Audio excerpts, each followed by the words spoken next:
We've got a question for you today. Go ahead and pause the video, take a second to read through this, pick an answer, and when you've got one, unpause the video and we'll talk about it. All right, first things first, read the last sentence. Sometimes you can get the answer without reading anything else. Which of the following findings is most likely to be observed in the fluid analysis? That was useless. So we're definitely going to have to move on and implement our other strategies. Go ahead and check out the answer choices next, very briefly. Amylase is elevated, lipid elevated, decreased pH, ADA, hemoglobin. Okay, so still not really telling me a whole lot. We're doing some kind of fluid analysis. This could be CSF, this could be serum, this could be anything. But I still start with reading the last sentence and checking out the answer choices because sometimes it can tell you what system you're talking about and that can save you time. But here that's not the case, so I know we're going to have to read through the vignette. Let's do that now. 23-year-old woman, background of lymphoma. Okay, they don't usually tell you that. Presents to the ER with shortness of breath, so that's her chief complaint, and weight loss. Okay, lymphoma. She has intermittent fevers and profuse night sweats. These are all just the B symptoms. Chest x-ray, diminished clarity of the left costophrenic angle. Okay, that's a weird way to put it. Diminished clarity of the left costophrenic angle. So probably some kind of a pleural effusion. Subsequent CT identifies a moderate pleural effusion. Oh, I'm a doctor right there.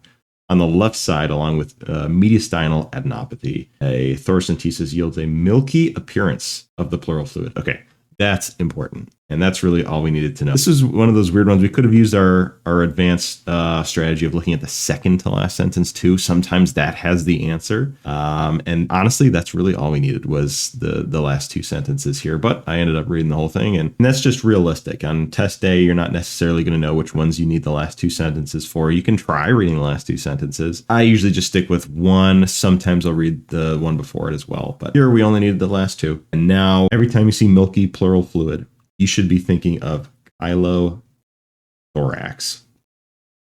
So good at typing. So chylothorax in the setting of lymphoma, probably just happening from essentially like sweating of the lymph nodes. So lymph nodes can obstruct flow if there's lots of lymphoma in them, or there might be damage to just the left side. Yeah, there could be damage to the thoracic duct, which could also cause chylothorax. But either way, we know it's chylothorax coming from the lymphoma. That's why they told us about that. Now we just have to figure out what do we know about chylothorax in these answer choices, essentially is what they're asking for. So elevated amylase. If we go through here, amylase is more so a pancreatic picture. So if we had pancreatitis, we might see elevated amylase, and that could make its way into a pleural fluid. It definitely could. But it's not a pancreatitis picture we're looking at here. Elevated lipids. We'll come back to that one actually. Decreased pH, maybe.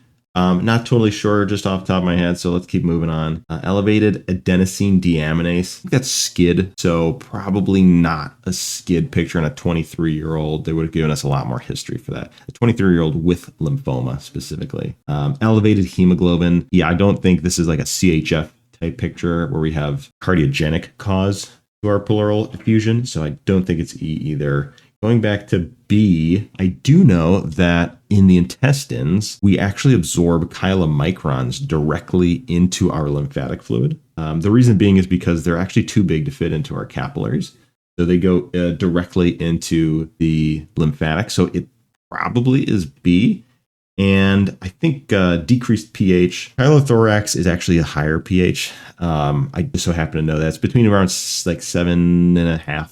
It's a little more alkaline. So slightly above 7.4. If you didn't know that though, I think this is really just a biochem question in disguise. So take what you know about biochem, apply it here. Lipid levels, chylomicrons, absorbed directly into the lacteals, which are your lymphatic vessels in your villi. So I would go with B for this one. A lot of people get this one wrong, but it's really just a biochem question in disguise. Milky appearance, if this is not in your Anki already, put it in there. It means chylothorax every single time. Thanks for watching. Subscribe to my art channel. Not really.